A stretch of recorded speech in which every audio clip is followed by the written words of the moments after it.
27শে ফেব্রুয়ারি Netaji indoor স্টেডিয়ামে মমতা বন্দ্যোপাধ্যায় যখন বললেন ভোটার তালিকায় ভুতুড়ে ভোটারদের আনাগোনা, অর্থাৎ ভোটার তালিকায় অসংখ্য ভুতুড়ে ভোটার আছে এবং এই ভুতুড়ে ভোটার দিয়েই বিজেপি দিল্লি সহ বেশ কিছু রাজ্যে জিতেছে, পশ্চিমবঙ্গেও ক্ষমতা দখল করতে চায়। বিজেপি ক্ষমতা দখল করতে চায় কি চায় না সে বিষয়টি অন্য, কিন্তু ভোটার তালিকায় ভুতুড়ে ভোটার বিষয়টি আমরা অনেকেই খুব ছোটোবেলা থেকেই জানি।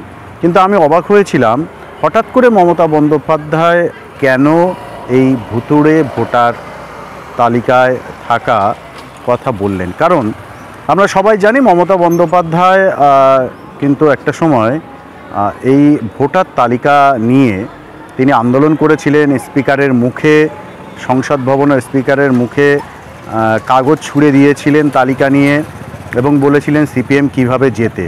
পরবর্তীতে আমরা দেখেছি ভোটের সময় বহুবার বহু ক্ষেত্রে মৃতরা ভোট দিয়ে গেছে।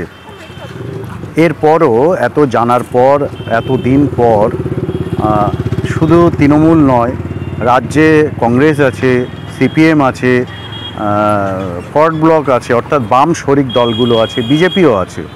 বিজেপি যদিও মাঝে মধ্যেই এই ভুতুড়ে ভোটারের কথা বলে, কিন্তু কোনো উদ্যোগ এতদিন কেন নেওয়া হয়নি। হঠাৎ করে মমতা বন্দ্যোপাধ্যায় কেন বললেন, এটা অতি সাধারণ বিষয় নয়, এটা আমার অন্তত মনে হয়েছে।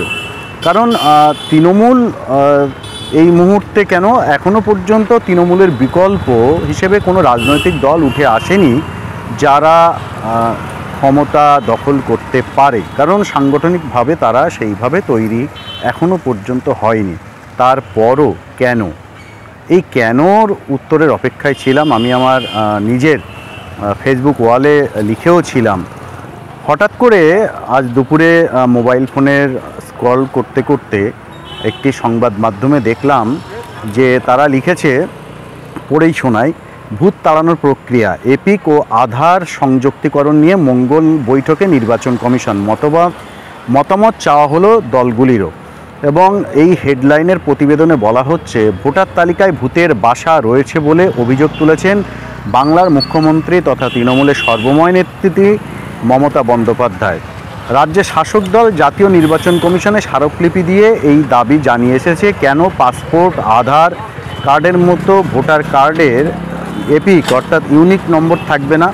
সেই আবহে আগামী মঙ্গলবার আধার কার্ডের সঙ্গে এপিক কার্ডের সংযুক্তিকরণের বিষয় বৈঠক ডেকেছে জাতীয় নির্বাচন কমিশন।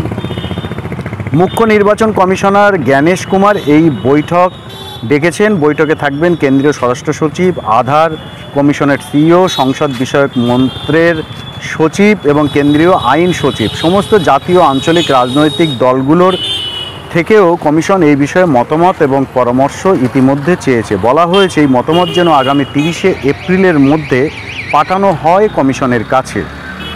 মনে করা হচ্ছে সংযুক্তিকরণের বিষয়ে নীতিগত সিদ্ধান্ত নিতে পারে কমিশন এবং তা বাস্তবায়িত করতে হলে প্রক্রিয়া কি হবে সেই বিষয়ে প্রাথমিক আলোচনা হতে পারে মঙ্গলবারের বৈঠকে।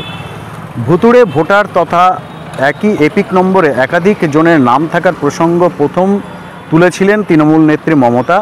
গত 27শে ফেব্রুয়ারি নেতাজি ইন্ডোরে তৃণমূলের সভায় মমতা একাধিক উদাহরণ দিয়ে এই অভিযোগ তোলেন।